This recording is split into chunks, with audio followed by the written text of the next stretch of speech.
little bit about me. I was born in '79. I have one wife to be. We have 4 children. It's a busy house.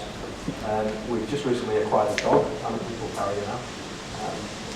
My actual career history started in 1996 through an apprenticeship route at BAE Systems, mechanical apprentice. Worked my way through the organisation, ended up at the end of the apprenticeship being an open plan professional planner on the Typhoon project, running value management. After a bit of moving around within BAE between Typhoon and US business, I was approached by BMT Sigma. I think you've seen the stall out there, BMT Higgins Sigma. And I worked with them up until 2007. And that was a range of work from implementation of earned value management systems to a lot of training to integrate baseline reviews, demonstration reviews, a lot of the earned value management and project control setup type work. Thales at the time was one of our clients. They approached me and offered me project control divisional manager role for the DLJ division across 8 sites in the UK and getting involved in some of the strategic stuff that they were doing at Thales Group level. Worked on probably about 23 programs where I was part of the function at Thales, parachuting in to help them with their value management aspects of risks and planning, things like that.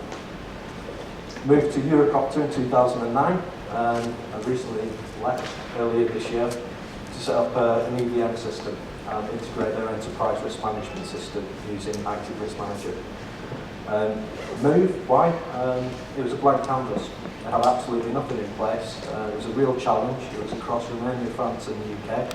And to be honest, it was a very demanding role. They now operate in Cobra, integrated with Winsight, and they operate Active Risk Manager as part of the wider EADS Enterprise Risk Management System. So in 2011, I thought, okay, let's have a go at this alone. And I set up my own limited business called Expo. And here I am today to lead people.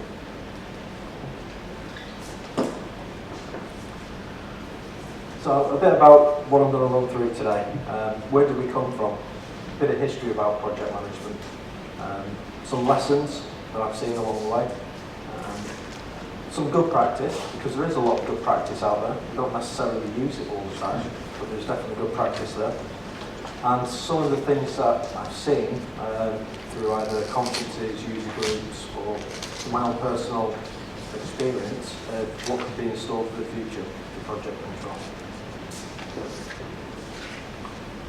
Okay, a little bit of history.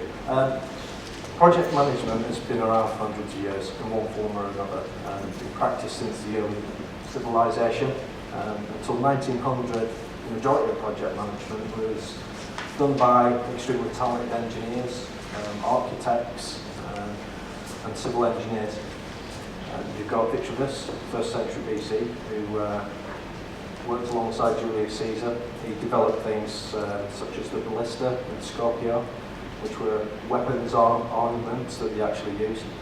But Christopher Wren, he was put in charge of rebuilding, I think, 54 churches after the fire of London, the Great Fire of London. Thomas Telford, who was responsible for a lot of the canalways within the UK, especially over Shropshire Way. And then you've got Brunel, who I think you probably all know, who's been involved in a lot of programs and projects within the UK, from railways to tunnels to ships. So really it was around about the 1950s that organisations started to systematically apply some form of project management, more techniques and tool sets. Just a couple of examples of the type of projects that were implemented by in history. We've got the ballista there and the smaller version of Scorpio that was developed. A couple of the churches, buildings that Christopher Wren actually put together. A couple of the canalways, bridges, Thomas Telford engineered.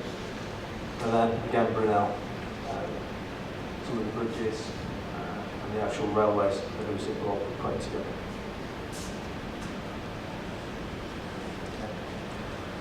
So really it came from several fields of application, so including civil construction, engineering, and a lot of heavy defence activity, especially from the US. two people, or two founders of project management type techniques were Henry Gantt. I think we're all familiar with the Gantt chart that we use today. And then we've actually got Henry Fayol as well, who was looking at critical path type methods. Really, the 50s started to mark the modern era of project management, so the type of tools and techniques that we see today that we still consistently use. Two project scheduling mathematical models were developed, the critical path method and program of value and technique method. Techniques were quickly adopted by other private enterprises, and as you see today, we've got a multitude of enterprises that use these basic techniques to understand where our programs are and to try and help us make sense of how we're controlling our programs. In '56, American Association of Cost Engineers was formed, and they released the Total Cost Management Framework around about 2006. We then had the International Project Management Association, the IPMA, which was founded in Europe in '67.